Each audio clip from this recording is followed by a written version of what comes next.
JD Vance sat down for a 3+ hour conversation with Joe Rogan, and first of all, he proved the left and the media, unsurprisingly, are liars for being very not weird, but very competent, intelligent, and effective at his job.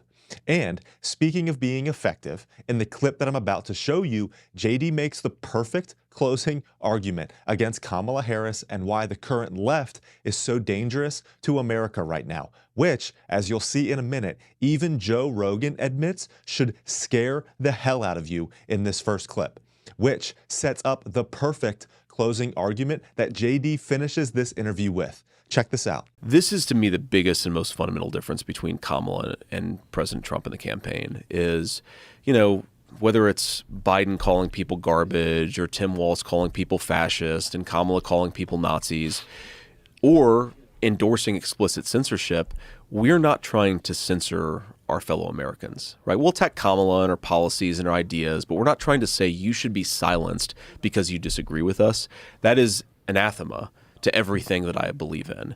And that is what's happened in the modern Democratic Party, at least at the leadership level, is they've gotten really comfortable with the idea of silencing people who disagree with them, such to the point where, it's not even that Tim Walz thinks that hate speech should be censored. It's that the governor of a state could utter that phrase without recognizing how fundamentally subjective it is.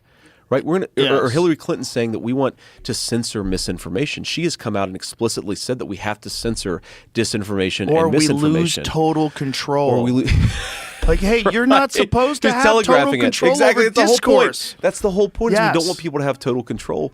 And they can utter it without the American media going completely bananas. Just suggests there's something broken about the political culture of the left. I mean, there are people on CNN and CBS and all these other sort of mainstream networks. I would call them corporate networks. All these corporate networks that will say, when Donald J. Trump says that if you riot after the election, you're the enemy of the people or you're an enemy within, that is a major threat to democracy.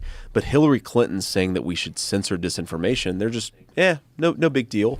And the fact that they can get so fired up about what I think is a pretty common sense observation that if you riot, law enforcement should have a response to it, but they think that it's the end of they don't care at all. They don't care at all when Hillary Clinton and Tim Walz endorse explicit censorship. That should scare the hell out of us. It should scare the hell out of you whenever any politician is encouraging censorship. Yes. Especially when it's about things, like we said, about hate speech and misinformation. Misinformation according to who?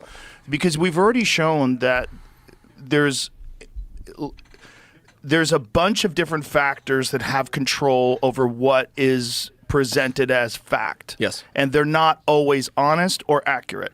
And these things get put out and it harms people, and then there's some sort of a correction that comes along. Well, the only way to find that out, especially during the COVID times, these things that they called misinformation, how many of them turned out to be true? Almost all of them. The issue of censorship and who is truly the threat to American democracy, or more accurately, the American constitutional republic that we live in, is the most important issue of this election. The left has said openly that they want control over social media companies. They already control the mainstream media.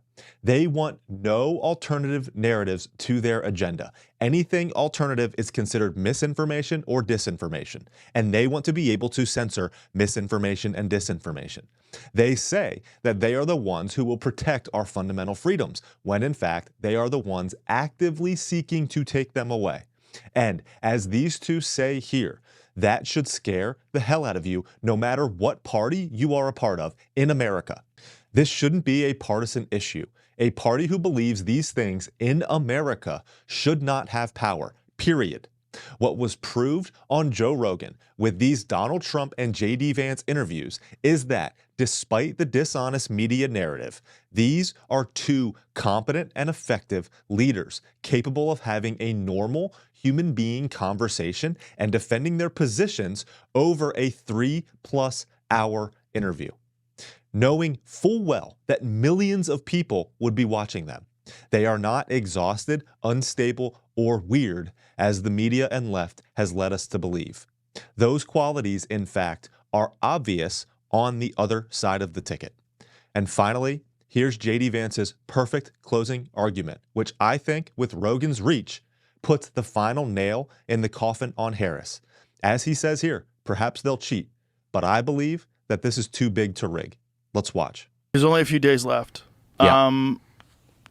How much of a chance do you think Trump has to win this? Are you confident, or is it close? I'm confident. It is close, but I am confident because it's close, but it's close in a way that favors us, right? The undecided voters tend to be voters who are more aligned with us. I think the early voting data looks really good. I think that, people just fundamentally don't want to do more of the same, and Kamala Harris is more of the same. I think some of our arguments that Kamala Harris is the voter, is the candidate of censorship, is starting to really break through. But, to your listeners, if you agree with what I've said here, get out there and vote, because there is something to be said for me and Donald Trump actually sat and had a conversation, and, hopefully I didn't make a complete fool of myself, but they just don't do that. Right? Why would we make a person who's terrified of talking about what she wants to do and what she believes, why would we make her a president of the United States? The only way to make that not happen is to vote for me and Trump on or before November the 5th. So it's very important. I feel good about it, but I don't feel great about it because there are a lot of ways in which Democrats are going to try to motivate their base down the stretch.